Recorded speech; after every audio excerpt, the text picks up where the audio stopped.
Hello, Jennifer Lewis here, and I'm here to talk with you a little bit about home inspections and how they play into your residential real estate transaction.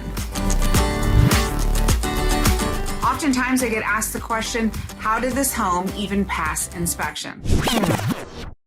Well, guys, I have a secret for you. There is really no pass or fail in a real estate transaction. Now, there are circumstances with an FHA appraisal where they might call out health and safety issues or items that are protected amongst a FHA appraisal world. Those items are traditionally health and safety, like a broken window, like no carpet, like no stove. They are even checking in attics now in FHA appraisals, which is sometimes reasons why sellers may not want to accept an FHA offer because the appraisal can be a little bit more strict. Now, in a conventional real estate transaction, you will get your home inspection. It's usually 65 pages long. People get scared, but I gotta tell you, it's more informative than anything else. It'll tell you where your main water shutoff is. It'll tell you where your electric shutoff is, how old your hot water heater is, how old your HVAC is. It's very much for your information. Now, typically the first 2 or 3 pages are action items or red items, depending on who your inspector is.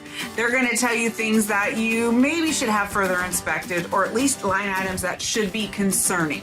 And those are items that, it is completely up to the buyer if they want to ask the seller either for a credit or if they want to have those items repaired. I always recommend a credit. It's a lot easier to navigate. However, I want to be crystal clear. There is no pass or fail when it comes to a home buying process. It would be very much up to a buyer and seller. Traditionally a buyer, if the buyer asks the seller to make a bunch of repairs and the seller says no, then the buyer needs to understand if he is comfortable moving forward with purchasing that house, knowing that these items need to be repaired. Again, there's no pass or fail. It's very important that you get a wonderful, trustworthy home inspector and do further inspections if need be. But it's not about pass or fail. It's up to the buyer's discretion if they'd like to move forward with the purchase of the house, knowing those items are in need of repair or attention.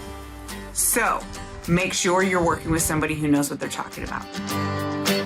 You can always reach out to me. I'm jenniferingeorgia.com and I'm 470-326-7077, and I'm happy to help. Thanks.